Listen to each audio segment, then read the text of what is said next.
Okay guys, welcome again to Mashiho Motors. If you have the same symptoms that I have on my vehicle, your chances are your ignition switch is going bad. So it is advisable to get it replaced as soon as possible. Number one issue, um, no power on the radio. So my radio would not turn on. Number two issue, my airbag light will come on when I drive. Uh, seat belt light will come on and will stay on. Even if you have the seat belt buckled up, it will still stay on. And then number three, no controls on your steering wheel. So you lose your cruise control, you lose your horn, no horn, and the lights on the controls will also go off. So you do not have controls on those systems. So your radio, your cruise control, nothing. You have no horn, nothing. Um, then another thing that you can also check is this is the passenger side sun visor. So when you open and close the mirror, the light should come on. But if you have the issue that I have, the light will not come on, and your steering wheel will go up as you turn on the mirror light, or when you open the mirror to be able to use it. Your steering wheel will go up. Right now, nothing will happen because I have the battery already disconnected. So I'm starting up on the job. Oh, and another thing, because this is a wagon. This is a 528i E39 wagon. So I have a rear wiper blade or wipers that will not work also. So everything stopped. I checked the fuses, relays, everything works. So this, I hope, is the culprit to all the issues that I have. It's an ignition switch. So I'm gonna go ahead and replace that and see how if it will solve my problem. And another thing that I'm gonna do is which will also help somebody else out there, I'm also gonna replace the slip ring on my steering wheel. That's not the issue of what I have. I just want to go ahead and replace it. So I will show you guys how it's done. So stay tuned, and I'm gonna put the my phone on the tripod so I'm able to use both my hands. Okay guys, I got the airbag out. Easy. So the airbag, it's held by, if you see over here, there's a Tox 30. So both sides, top and bottom, Tox 30. Make sure that your steering wheel is turned sideways so you are able to access the location of the see if I can, right there, the location of the Tox in the back of the steering wheel. So disconnect your battery and make so that you don't have issues once you reconnect everything back. The bolt that goes in the middle, that's your 16 millimeter. So try to use the deep socket so you're able to have leverage to remove that bolt. And if you can look, there's alignment on the steering where your steering wheel is supposed to sit, right there. So that's your alignment right there. Make sure when you put your steering back, you align it with that line on the steering column. So once all this is pulled out, once you disconnect the airbag, you got the Tox released. There's a tab right there. Make sure you disconnect it. So this is the tab. So all you do is just press and pull. Easy. And then you have another terminal right here. All you do is just pull that terminal out. That's for your controls. And then once you finish all that, your steering wheel comes out. Voila, that's so easy. And this is the slip ring. So I'm gonna remove the slip ring and put back another slip ring, and hopefully that will do the job. So to do that, now I gotta disconnect or disassemble the steering column covers. So at the bottom right here, there's a, let's see if I can get the lighting. So there's a pin right there at the bottom. So once you get that removed, then you should be able to access the remove the covers. And there's another one right here on top. Where is it? So there's a pin at the bottom and a pin on top, which will help you to be able to remove these covers. They will just come out. Just have to pry them on the sides here, and then they just come out.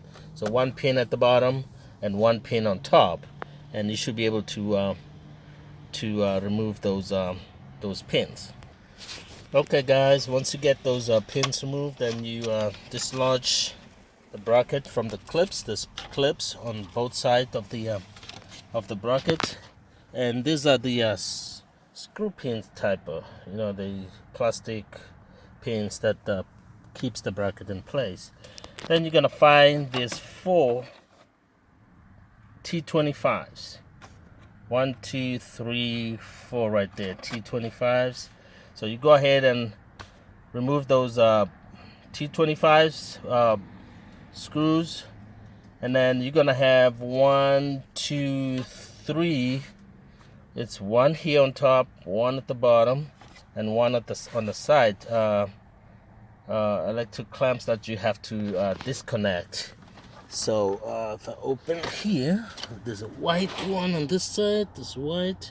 Just get that removed, and then there should be some at the bottom. And then once you get those unplugged, then you should be able to pull your slip ring out of the steering column and be able to take out your switches, remove your switches, so you can transfer them to the new slip ring. So we're gonna go ahead and do that, and I'll be back with you guys. Okay, guys, now the slip ring is out. This is the slip ring, and the switches go in here, and then they have pins that locks into these little holes right here. So all you do, you just depress those clips and just pull them off.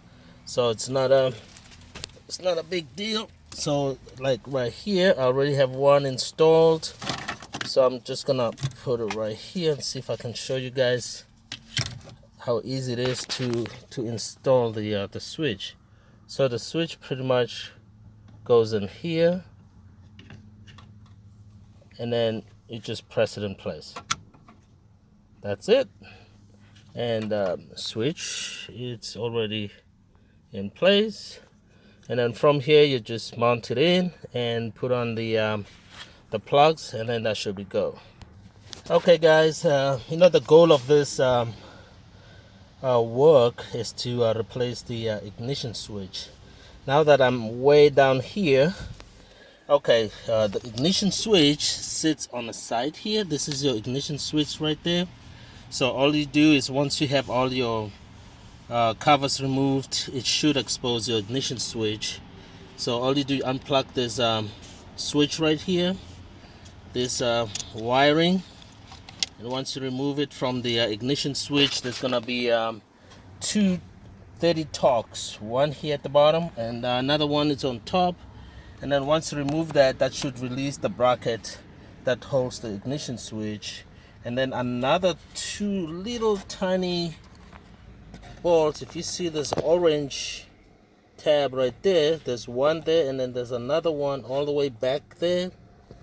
Those are the 2 little tiny screws that hold the ignition switch in place. Once you get those